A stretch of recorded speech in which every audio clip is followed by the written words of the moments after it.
Yo guys, what's going on? I'm Tim with AC and KJ. This is a Cash Kelly and AC Sports Report previewing the game that has a lot of people intrigued and thinking about the 2007 NFL playoffs when the Giants pulled off an upset over the Packers to go to the Super Bowl in overtime. Lawrence Tynes hit a field goal, and I think we all remember what that led to in the Super Bowl, so I did not even need to go into this.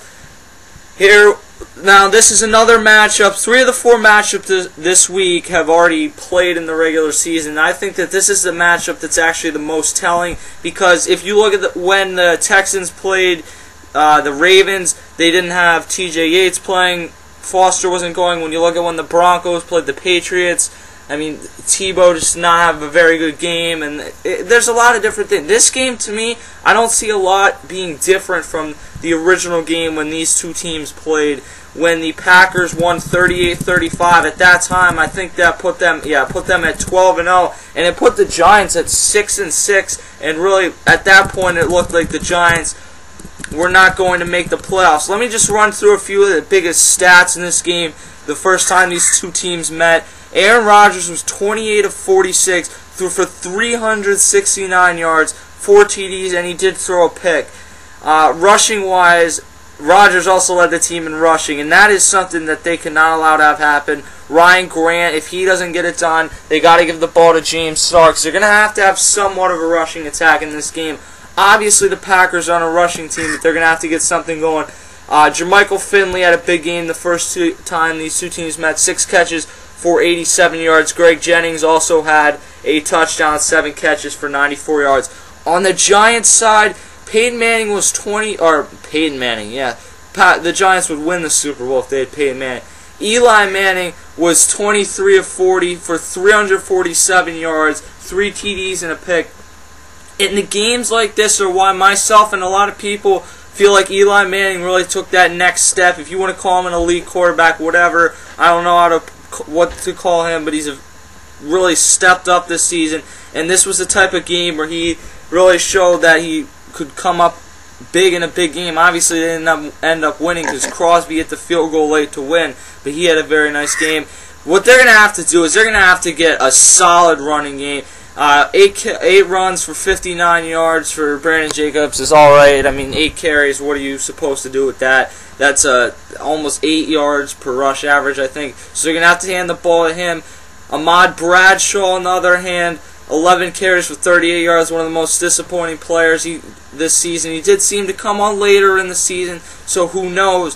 But I think that if they're going to have any chance in this game, they got to get a running game going. Receiving-wise, what the Packers have to try and do is take out one of these 2 receivers, because we saw last week, even though they took out Victor Cruz, Hakeem Nicks was still there. If you allow both of these guys to get going, the chances of your offense is going to have to score a ton of points. Victor Cruz, in the first time these two teams met, had 7 catches for 119 yards, and Hakeem Nicks had 7 catches for 88 yards. And the big thing is that both these guys caught passes over 48 yards, so they both were making big plays. They weren't 10 catches, every catch is 7 yards. They were making big plays.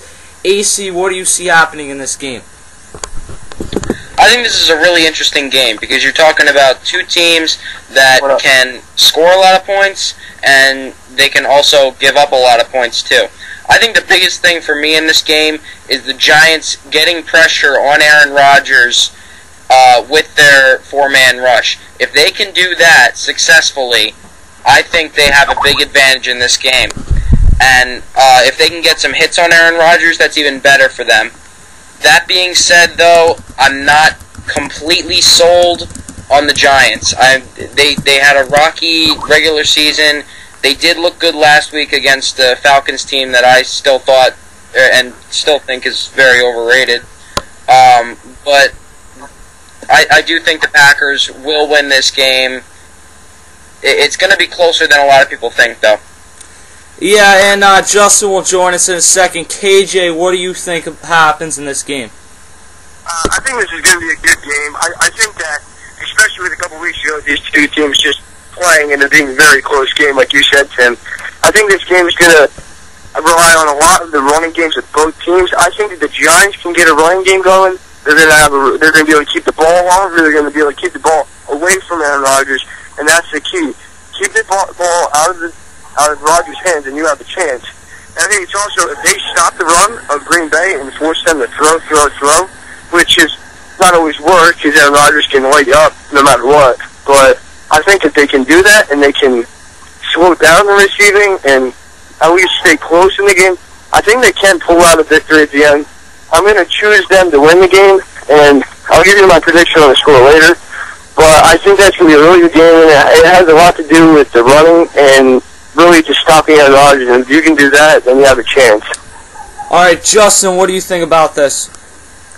Man, this is going to be a really, really interesting game, and I'm going to go with the Packers first off here. The Giants, who totally, I was going with the Falcons last week over the Giants, but it was totally played wrong. This Giants defense played phenomenal last week. I thought this was going to be the all-Falcons game because the defense for the Giants has been sketchy for me all year, and I think the Packers with their offense coming back out there, I think Greg Jennings is coming back. Is that right, guys?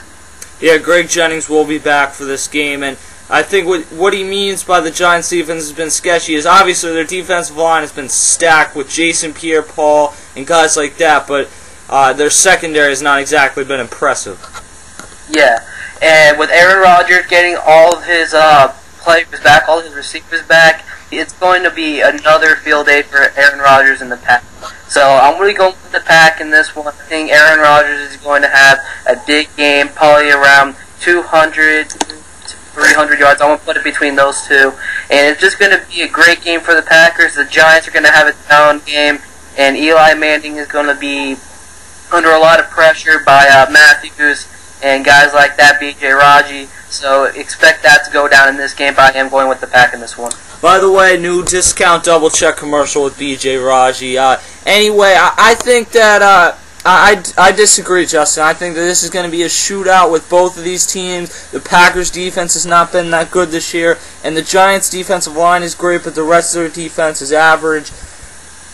I don't know. I mean, I look at that Giants team with Eli Manning, and I really trust that. I trust Eli Manning in the playoffs. I trust Aaron Rodgers, obviously, too. Both of them have won a Super Bowl and been very integral parts of doing so. But I think that the Giants could win this game. I think that it's going to be close. I think it'll be a back-and-forth game. And ultimately, I'm going to give you guys my prediction in a second. First, we're going to get KJ's prediction. My prediction, I have the Giants winning. I have the Giants beating the Packers 41-38 in a late field goal in the game. I think they're going to pull it out. I think they're going to do a great job on defense. I mean, giving up 38 points might not sound good against Aaron Rodgers. When you get the W, that's all that matters. So I have them winning. I think big plays are going to come out of Bradshaw, Victor Cruz, Hakeem Nicks. I think that Jordy Nelson and Greg Jennings and all of them are going to light it up too, but I see the Giants winning this game 41-38. Justin, what do you have as a prediction for this game? Man, it's going to be, like you said, it's going to be a shootout, but I can see the defense for the Giants being a down game. I got the Packers winning 35, I say Giants 21. Alright, AC, what do you think?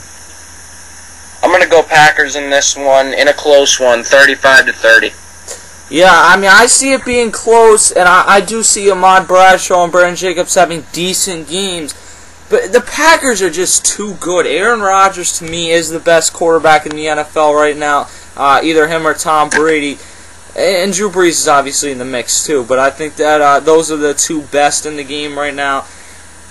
And I think that with the weapons he has, even if Greg Jennings doesn't have a good game, you're still talking about Jermichael Finley, Donald Driver, who isn't great anymore, but he's still solid, Jordy Nelson. You got a stacked receiving core, and Aaron Rodgers, to me, is the best quarterback in the NFL right now. So I see that the Packers' offense just being too good for this Giants team.